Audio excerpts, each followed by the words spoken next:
Welcome friends, आप सभी का स्वागत है हमारे यूट्यूब चैनल पर। आज हम गैस लॉज पढ़ेंगे, गैस के नियम पढ़ेंगे, हिंदी और इंग्लिश दोनों मीडियम के लिए।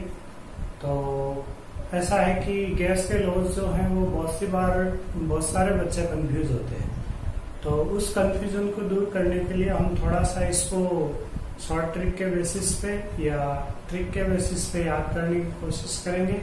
और आप यकीन मानिए कि इस ट्रिक को आप अगर ये आपके दिमाग में रह जाती है तो आप कभी भी किसी भी गैस लॉ को भूलेंगे नहीं। तो चलिए स्टार्ट करते हैं। हमारे पास गैस लॉज को याद करने के लिए हमारे को कुछ चीजें याद रखनी है। वो इस तरीके से है कि आप एक तो ये याद रखिए कि P V proportional to NT होता है। हिंदी के हिसाब से पीवी समानुपाती एनटी होता है। ठीक है, यहाँ कौन कौन सी चीज क्या है उसके बारे में हम देख लेते हैं। पी जो है वो है प्रेशर, ठीक है, हिंदी के हिसाब से दाब। वी जो है वो वॉल्यूम, मतलब आयतन। एन है नंबर ऑफ मोल्स,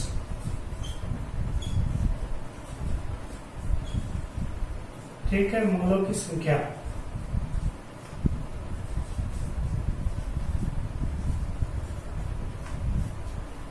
और टी जो है वो है टेम्परेचर,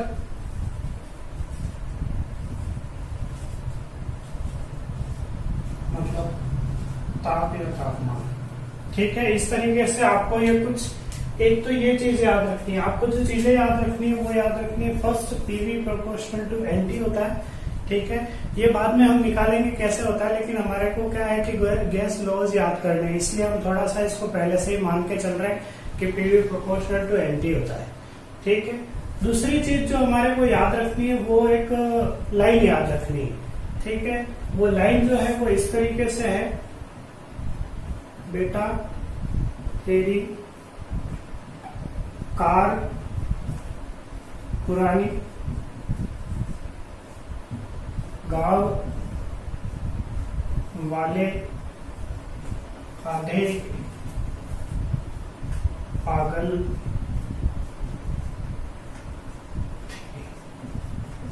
ठीक है, ये एक लाइन है जिसको आपको याद करना है। क्या याद करना है? बेटा तेरी कार पुरानी, गांव वाले आधे पागल थे। इस लाइन को याद करने का रीजन क्या है वो हम थोड़ा सा बाद में डिस्कस करेंगे। अभी इतना सा है कि ये लाइन आपको याद करनी है, बेटा तेरी कार पुरानी, गांव वाले आधे पागल थे। ठीक है, अब आगे चलते हैं हम कि इनसे हम गैस लॉज को कैसे लाएंगे। तो सबसे पहले ऐसा है कि हमारे पास जो चीजें याद करनी थी वो हम थोड़ा सा साइड में लिख लेते हैं। और साइड में लिखने का मतलब हमारे को अब क्या लिखना है, केवल दो चीजें लिखनी है कि P V proportional to NT. एक तो ये याद रखना था, ये दूसरा जो याद रखना था उसको आप थोड़ा सा ऐसा कीजिए कि जो स्टार्टिंग वाले वर्ड थे, ठीक है, उन जो वर्ड्स थे उनके स्टार्टिंग अल्फाबेट्स को लेते हैं हम, मतलब स्टार्टिंग के अक्षरों को लेते हैं। कैसे? देखिए, क्या लाइन थी हमारे पास, बेटा तेरी, बेटा से बी आ गया, तेरी से टी आ गया, कार पुरानी, तो कार पुरानी से सीपी आ गया, गांव वाले, फिर आधे पागल थे।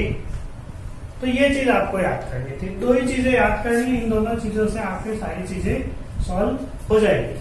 अब देखिए क्या है, सबसे पहले ये दो अल्फाबेट जो हैं इनसे हम पहला लॉ निकालेंगे, अगले दो अल्फाबेट है उनसे दूसरा लॉ, अगले दो अल्फाबेट है उनसे तीसरा लॉ, और अगले तीन अल्फाबेट है उनसे चौथा लॉ। ठीक है, अब देखिए सबसे फर्स्ट लॉ के लिए क्या लिखा हुआ हमने, बी टी, मतलब बी से आपके हो गया बॉयल्स लॉ, मतलब बॉयल का नियम। ठीक है, हिंदी के हिसाब से ये क्या है, बॉयल का नियम। ठीक है। अब अभी तक भी आपको थोड़ा ये लग रहा होगा कि ये अजीब सा क्या लिखा है सर ने, लेकिन ऐसा नहीं है। आप देखिए कि बी टी लिखा है, इसका ये है कि बी से हम लिया है बॉयल्स लॉ, ठीक है। अब इसके अंदर क्या है, टी जो है वो क्या है, तापमान। तो यहां पे आपको एक तो टी मतलब तापमान, उसके साथ में एन मतलब नंबर ऑफ मोल्स, ये दो चीजें आपको क्या करनी है, कांस्टेंट करनी है। मतलब टी और एन जो है वो कैसे रहेंगे, नियत रहेंगे। अब चले जाइए आप इस पे, अगर इसके अंदर एन और टी नियत रहते हैं, मतलब टी और एन अगर नियत रहते हैं या कांस्टेंट रहते हैं, तो क्या हो जाएगा हमारे पास, पीवी प्रोपोर्शनल टू कांस्टेंट। ये तो हुआ, मतलब पीवी समानुपाती नियतांक या नियत। तो अगर ऐसा है तो P समानुपाती किसके हो गया, 1/V, मतलब P प्रोपोर्शनल किसके हो गया, 1/V के। तो यही तो आपको बॉयल का नियम। अब किसी को ये डाउट हुआ कि सर हमारे को इसको लैंग्वेज में कैसे लिखें, तो लैंग्वेज में लिखने के लिए सीधा सा तरीका है, क्या है कि जो आप कर रहे हो वो आपको लिखना है। जैसे बॉयल्स लॉ है, ठीक है। इंग्लिश के अकॉर्डिंग अगर बात करें तो according to Boyle's law, when temperature and number of moles of any gas remains constant, then pressure is inversely proportional to volume of gas। मतलब सीधा सा ऐसा है कि जो चीज आपने की उसी को लिखना है, ठीक है। क्या करना है, when temperature and number of moles of any gas remains constant, then pressure of gas is inversely proportional to volume of gas, ठीक है। हिंदी में कैसे बोलेंगे, तो हिंदी में क्या है, जब किसी गैस का ताप तथा मोलों की संख्या नियत रहती है, तब उस गैस का दाब उस गैस के आयतन के व्युत्क्रमानुपाती होता है। एक 1/, में आ गया, मतलब व्युत्क्रमानुपाती। वापस से, यदि किसी गैस का ताप तथा मोलों की संख्या नियत रहती है, तो उस गैस का दाब उस गैस के आयतन के व्युत्क्रमानुपाती होगा। ये हो गया आपके बॉयल का नियम, ठीक है। नेक्स्ट किसकी बात करें हम, अब हमारे पास दूसरे दो अक्षर कौन से हैं, सीपी। सीपी मतलब सी से आ जाओ, चार्ल्स लॉ, मतलब चार्ल्स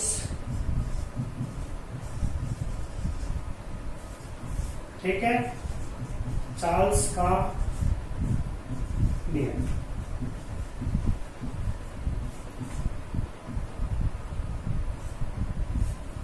ठीक है, चार्ल्स के नियम में क्या करना, अब देखो चार्ल्स के नियम में कौन से दो अक्षर है, सीपी। सीपी का मतलब यहां पे क्या आ गया, आपके पास एक तो पी आया, दूसरा आपने क्या करा, एन, ठीक है। तो पी और एन जो है इनको क्या करना है, कांस्टेंट करना है,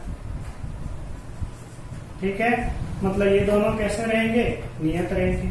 अगर P और N नियत रहते हैं, इसके अंदर आओ, P को नियत करो, N को नियत करो। अगर ये दोनों नियत रहते हैं तो V किसके समानुपाती हो जाएगा, T के, मतलब V किसके प्रोपोर्शनल हो जाएगा, T के। तो आपके पास क्या आ गया, V is proportional to T, ठीक है। तो ये है चार्ल्स का नियम या चार्ल्स लॉ। अब वापस देखो क्या करा, इसमें भी अगर लैंग्वेज की बात की जाए तो लैंग्वेज में क्या करना है, चार्ल्स लॉ के अकॉर्डिंग अगर बात करें, इंग्लिश के हिसाब से बात करें तो इंग्लिश में क्या लिखेंगे, when pressure and number of moles of any gas remains constant, then volume of gas is directly proportional to temperature of gas, ठीक है। तो ये हो गया आपके चार्ल्स लॉ इंग्लिश के अकॉर्डिंग। हिंदी के अकॉर्डिंग अगर बात करें तो यदि किसी गैस का दाब तथा उस गैस के मोलों की संख्या नियत रहती है, तो गैस का आयतन उसके तापमान के समानुपाती होगा, ठीक है। इस तरीके से ये हो गया चार्ल्स लॉ, मतलब सेकंड लॉ भी कंप्लीट। थर्ड लॉ पे आते हैं।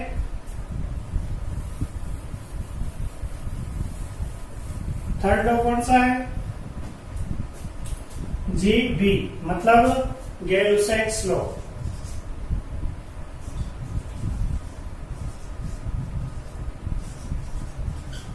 ठीक है।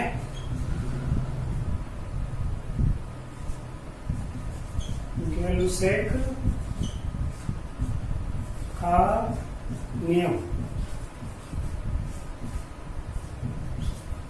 ठीक है, तीसरा। अब इसके अंदर क्या है, जी और वी। जी और वी का मतलब क्या हो गया, गैलुसेक्स तो जी से हो गया, वी का मतलब वॉल्यूम कांस्टेंट करना है, तो वी और साथ में क्या कांस्टेंट करना है, एन। तो अब यहां तक पहुंचते पहुंचते आपको इतना सा आइडिया तो हो गया होगा कि जब भी हम किसी एक चीज को कांस्टेंट कर रहे हैं, कौन सी चीज को, जो इसके साथ में लिखी हुई है। जैसे फर्स्ट बॉयल्स लॉ में टेम्परेचर कांस्टेंट किया था, तो साथ में किसको लाए, नंबर ऑफ मोल्स को। दूसरे में चार्ल्स लॉ चल रहा था, प्रेशर को कांस्टेंट कर रहे थे, तो साथ में किसको लाए, नंबर ऑफ मोल्स को। उसके बाद गैलुसेक्स लॉ चल रहा है, इसमें भी क्या कर रहे हैं, वॉल्यूम को कांस्टेंट कर रहे हैं, तो साथ में क्या ला रहे हैं, नंबर ऑफ मोल्स ला रहे हैं। तो इसका मतलब वी और एन दोनों कांस्टेंट करने, ठीक है, तो ये कांस्टेंट कर रहे हैं, मतलब ये कैसे रहेंगे, नियत रहेंगे। अगर इन दोनों को कांस्टेंट कर रहे हैं तो बी और एन को कांस्टेंट करना है आपको। तो बी और एन जिसको कांस्टेंट कर रहे हैं उसको हटा दो, बचा कौन सा, पी और टी। तो इसका मतलब पी प्रोपोर्शनल टू टी हो गया, ठीक है। तो यहाँ पे क्या आ गया, pressure is directly proportional to temperature. अब लैंग्वेज में बात कर रहे हैं, लैंग्वेज में बात करेंगे, क्या बात करनी, जैसा कर रहे हैं हम वैसा ही हमारे को बताना भी है। तो क्या करेंगे, when volume of gas and number of moles of gas remains constant, then pressure of gas is directly proportional to temperature. ठीक है, बहुत ज्यादा कॉम्प्लिकेशन नहीं है, बस हम कंफ्यूज इसी से होते हैं कि किसमें किसके प्रोपोर्शनल जा रहा है, किसके इनवर्सली प्रोपोर्शनल जा रहा है। तो इसलिए हम क्या कर रहे हैं, यहाँ पे हमने थोड़ा सा केवल 2 लाइनों को हमारे को याद करना है, उनके बेसिस पे हम सारी चीजों को ले आते हैं। ठीक है, अब पी प्रोपोर्शनल टू किसके हो गया, टी के। ठीक है, हिंदी के अकॉर्डिंग अगर हम बात करें तो हिंदी में लैंग्वेज क्या लिखेंगे, यदि किसी गैस का आयतन तथा उसके मोलों की संख्या नियत रहती है तो गैस का दाब उस पर लगाए गए तापमान के समानुपाती होता है।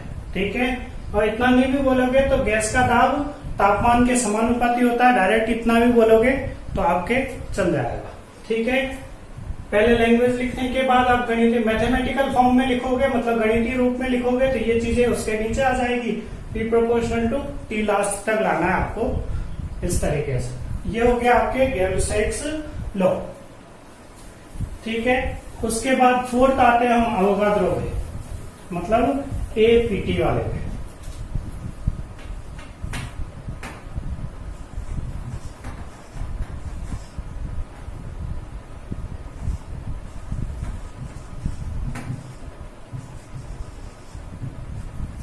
ठीक है, अवोगाद्रोस लॉ।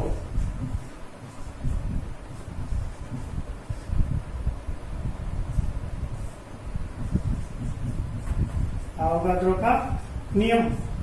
अब यहाँ पे थोड़ा सा चेंज, क्या चेंज है, इतना सा चेंज है कि आपके पास यहाँ 3 अल्फाबेट है, 3 में से पहला अल्फाबेट आपने यूज कर लिया, मतलब पहला अक्षर यूज कर लिया ए को अवोगाद्रो लिखने के लिए, तो अवोगाद्रो का लॉ हो गया।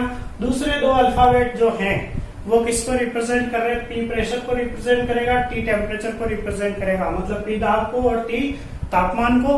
तो इसलिए इन दोनों को क्या करना है, दोनों को कांस्टेंट करना है। तो P और T दोनों क्या रहेंगे, कांस्टेंट रहेंगे, मतलब इन दोनों को नियत रखना है। ठीक है, अगर ये दोनों नियत रहते हैं, मतलब कांस्टेंट रहते हैं, तो इनके बाद की अगर हम बात करें, P और T अगर कांस्टेंट रखते हो तो यहां और आगे चले हम, तो यहाँ पे क्या क्या बच गया, देखो P और T कांस्टेंट हुआ तो बचे क्या, V और N बच गए, मतलब ये दोनों कांस्टेंट कर रहे हैं। अगर ये दोनों कांस्टेंट करते हैं तो बचे क्या, V और N बच गए, तो V और N बच गए तो आपके V प्रोपोर्शनल टू किसके हो गया, N के। मतलब क्या क्या चीजें हुई, अवोगाद्रोस लॉ चल रहा है। ठीक है, बोलेंगे क्या हम, मतलब लैंग्वेज में क्या लिखेंगे, तो इंग्लिश मीडियम के अकॉर्डिंग तो क्या लिखेंगे, when pressure of any gas and temperature, pressure and temperature of any gas remains constant, then volume of gas is directly proportional to number of moles of gas. ठीक है, हिंदी में बात करेंगे, हिंदी में क्या लिखेंगे? जब किसी गैस के दाब तथा ताप, जब किसी गैस का दाब तथा ताप नियत रहता है तो उसके उस गैस का आयतन उसमें उपस्थित मोलों की संख्या के बराबर होता है। ठीक है, तो जो चीज हम कर रहे हैं उसी चीज को हमारे को लिखना है। हमने चारों लॉ किससे निकाल लिए? 2 लाइनों से। ठीक है, बहुत ज्यादा कॉम्प्लिकेशन नहीं थी। अब आगे आपके पास जो चीजें हैं वो है, एक हम गैस इक्वेशन निकालते हैं इसी से। तो गैस इक्वेशन निकालने के लिए ये लॉ आपको लॉ आ गए। अब इसके बाद आपको गैस इक्वेशन निकालनी। गैस इक्वेशन निकालने के लिए आपको केवल 3 चीजें याद रखनी है। क्या क्या याद रखना है? वो ऐसे याद रखिए कि आपको जब गैस लॉ लाते हैं तब केवल 3 लॉ का यूज करना है। इसमें से कौन कौन से 3 लॉ है? तो अल्फाबेटिकल ऑर्डर में याद रखिए, ए, बी और सी। ठीक है, ए बी सी का मतलब यह है, एक तो ए से अल्फाबेटिकल ऑर्डर में चल रहे हो, ए से Avogadro's law, B Boyle's law, C Charles law. इन तीनों को फॉलो करना है। अगर कोई गैस इन तीनों लॉ को फॉलो करेगी तो उसको हम क्या बोल देंगे? Ideal gas. ठीक है, तो यहां से हम स्टार्ट करते हैं। ठीक है, आइडियल गैस इक्वेशन भी इसी से निकालेंगे। और गैस इक्वेशन जो कौन सी होगी? तो ऐसी गैस जो अवोगाद्रोस लॉ, बॉयल्स लॉ और चार्ल्स लॉ को फॉलो करती है। मतलब आदर्श गैस समीकरण अगर हम निकालना चाहें तो हम क्या बोलेंगे कि ऐसी गैस जो अवोगाद्रो के नियम, बॉयल के नियम और चार्ल्स के नियम का अनुसरण करती हो, उस गैस को हम क्या बोलेंगे? आदर्श गैस। और इन तीनों से जो समीकरण निकलेगी उसको हम आदर्श गैस समीकरण बोलेंगे। ठीक है, देखिए क्या है? आइडियल गैस इक्वेशन, आदर्श गैस समीकरण।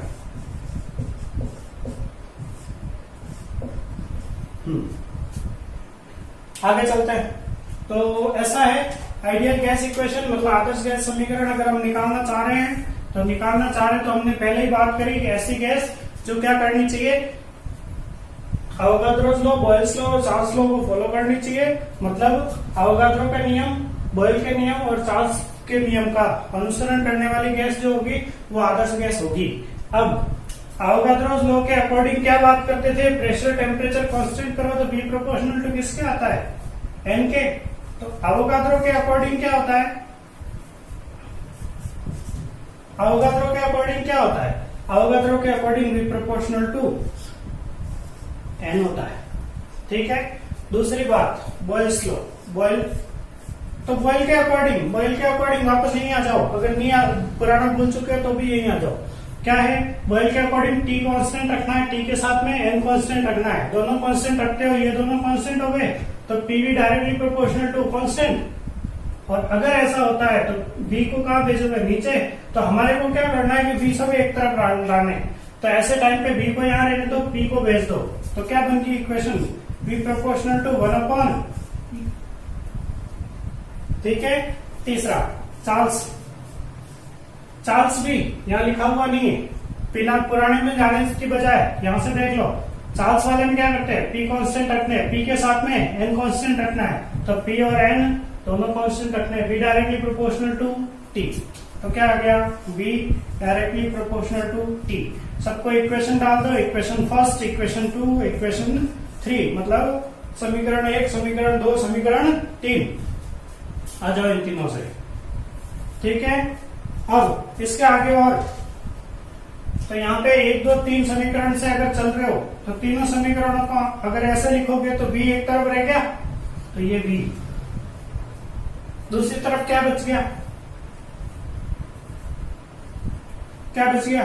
एन बच गया और टी बच गया ऊपर। तो एन, चलो अलग अलग लिख लेते हैं, बाद में मिला लेंगे। एन है, साथ में मल्टीप्लाई में क्या आया? 1/p। फिर मल्टीप्लाई में क्या आया? टी। सबको मिलाओ तो क्या आया? V proportional to NT upon P। और आगे चलो, PV proportional to NT,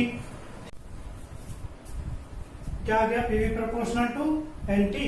PV proportional to NT, अब प्रोपोर्शनलिटी हटाते हैं, मतलब समानुपाती का चिन्ह हटाते हैं, और हटाते हैं तो क्या करते हैं, या तो नियतांक लगाते हैं, नियतांक लगाते हैं तो क्या लगाएंगे, PV समानुपाती या प्रोपोर्शनलिटी हट गई तो इक्वल आ गया, इक्वल आ गया तो यहाँ क्या आ जाएगा, कांस्टेंट ऐड करना है, मतलब एक कांस्टेंट ले आते हैं, जब भी हम प्रोपोर्शनलिटी हटाते हैं तो कोई ना कोई कांस्टेंट या नियतांक को जोड़ देते हैं। तो यहाँ पे जो कांस्टेंट आया वो क्या आया है, R।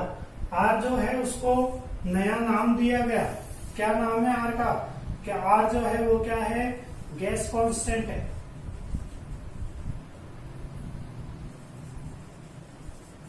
ठीक है, मतलब गैस नियतांक है।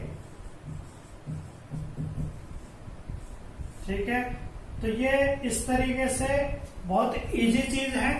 बस ये है कि हम कंफ्यूजन जो है वो बहुत ज्यादा होता है, तो आज हमने आपके कंफ्यूजन को दूर करने की कोशिश करी है। फिर भी अगर कोई कंफ्यूजन बच जाता है तो आप हमें कमेंट जरूर करें, लाइक करें, शेयर करें और सब्सक्राइब करना ना भूलें। थैंक यू, धन्यवाद।